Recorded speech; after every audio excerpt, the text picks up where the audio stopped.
I began playing fewer notes for food, just rudiments for washing. I had become a mere triangle before an orchestra of talking, so I watched.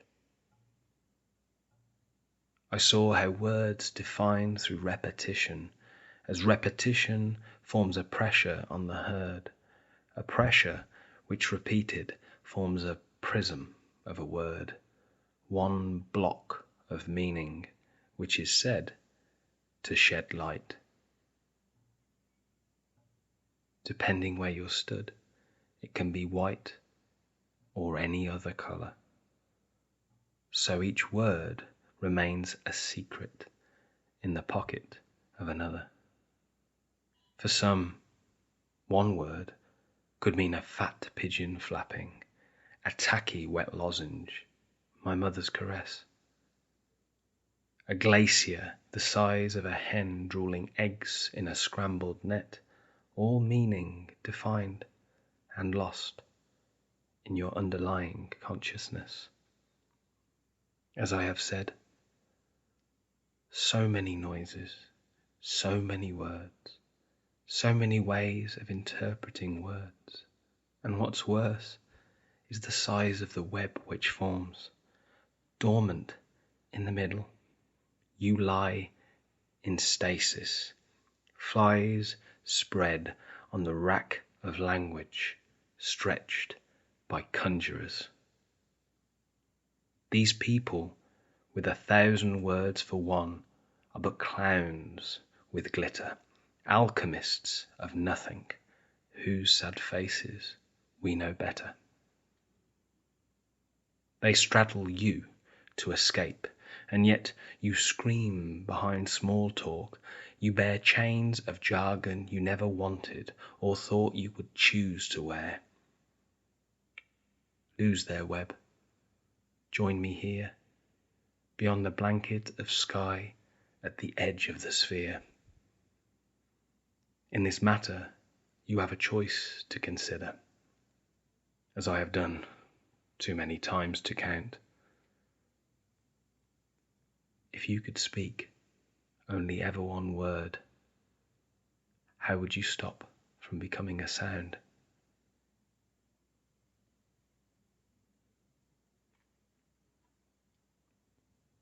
You have 6 choices. Dream. Your life is a dream.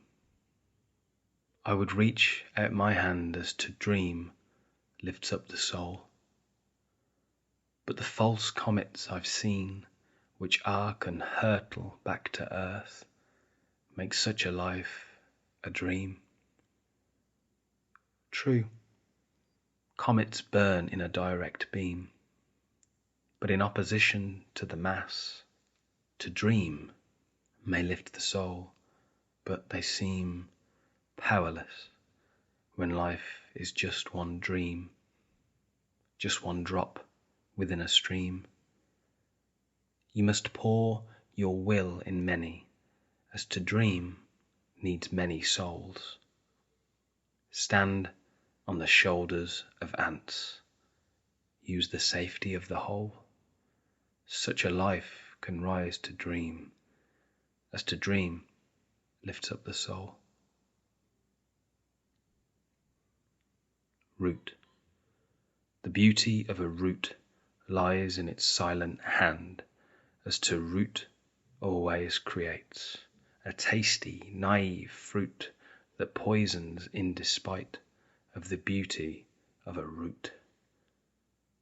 True, it is the slowest route to go beyond the sky, but to root always creates a pathway over time. Haste is vilified by the beauty of a root. You will not see through the dirt that is in the way, but to root always creates a devastating shoot, a will which never breaks, as to root always creates the beauty of a root.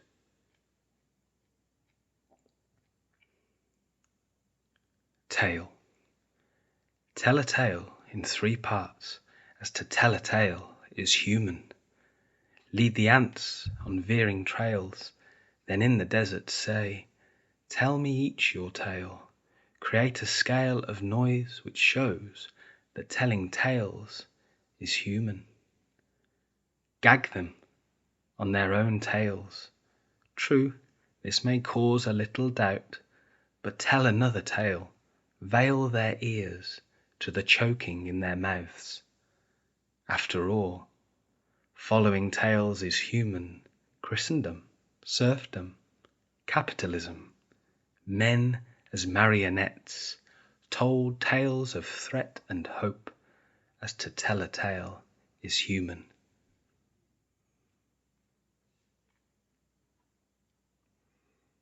Clock. A clock breeds guilt in the masses, causes them to clock a watchful hour in the lives they've built. Ants will freshly look at work again, for a clock breeds guilt. True, to start, the clock knelt on the neck of wasted time, for to clock a watchful hour is a sin dealt out in line with the whim of leaders. But if a clock breeds guilt, give them guilt. Stories of death. Incite them to clock a watchful hour as you walk beyond that mass to the plains by Babel's tower, for a clock breeds guilt enough to clock a watchful hour.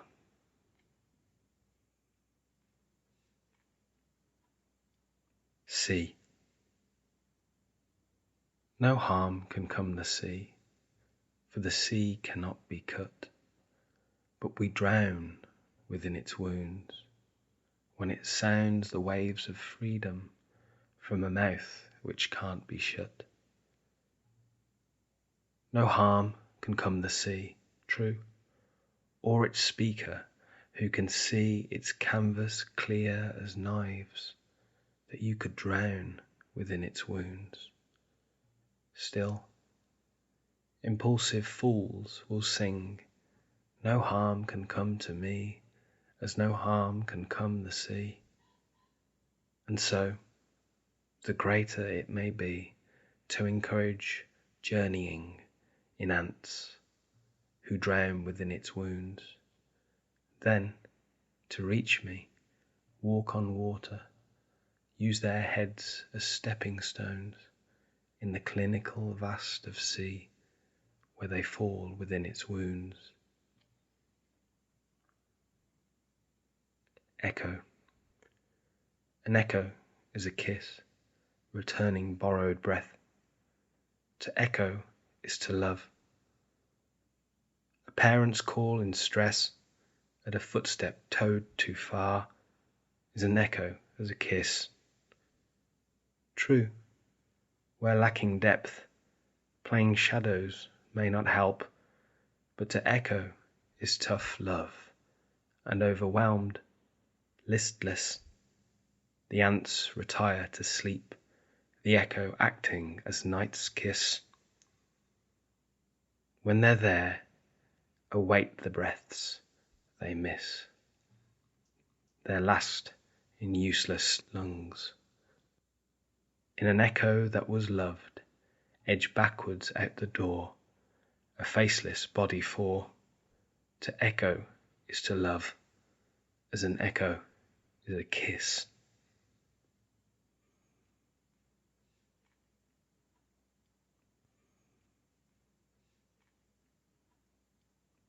I have given you 6 directions in which to move. Before, you had 2. Soon, there will be more. As speech in future festers, so many noises will become so many words, and so many ways of using those words will become each its own way of viewing the world. I fear for you. My path is clear. I have the word I speak. It is born at the tip of my teeth, and on an exhale of breath, sailed across the horizon. It echoes on hospital walls, all subtlety lost on nurses and porters, who name me, my word, they think me a sound. But I am glad I am not bogged down in the bedding of language. I may bleat like an animal, but I live beyond human. Hidden to their ears, a cliff face of my thoughts falls through these tear-shaped lips.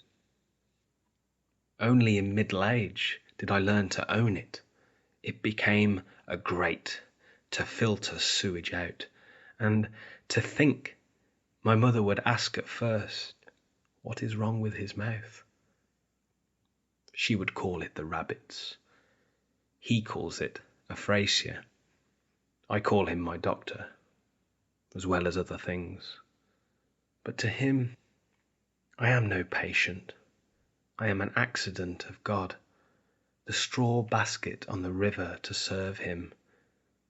I'll serve him not.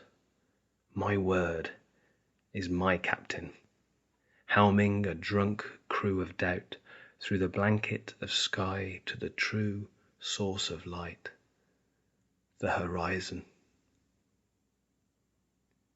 It feels like home at the edge of the sphere.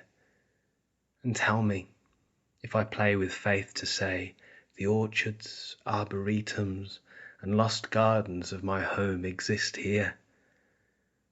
No one of them could comprehend the kiss of echoes, the stones of sea, the veering tails, the watchful hours, burrowing down their roots, rising up on dreams. You decide if I am mad. Look, behind you at the earth, the clambering, the fretting. What is the point of talking to ants? Even if you could, would they ever understand? When I think of dream, I think release. When I think of dream, I think of flight. When I think of dream, I think of teeth. When I think of dream, I think of light. When I think of root, I think of growth. When I think of root, I think of mother. When I think of root, I think of grain. When I think of root, I think of pebbles. When I think of tail, I think of seas. When I think of tail, I think of evil. When I think of tail, I think of mother. When I think of tail, I think of limbs. When I think of clock, I think of space. When I think of clock, I think of guilt.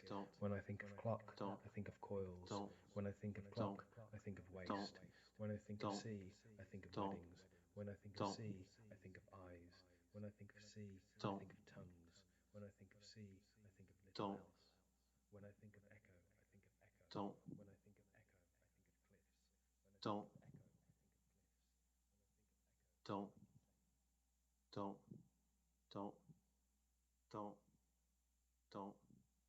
think of cliffs.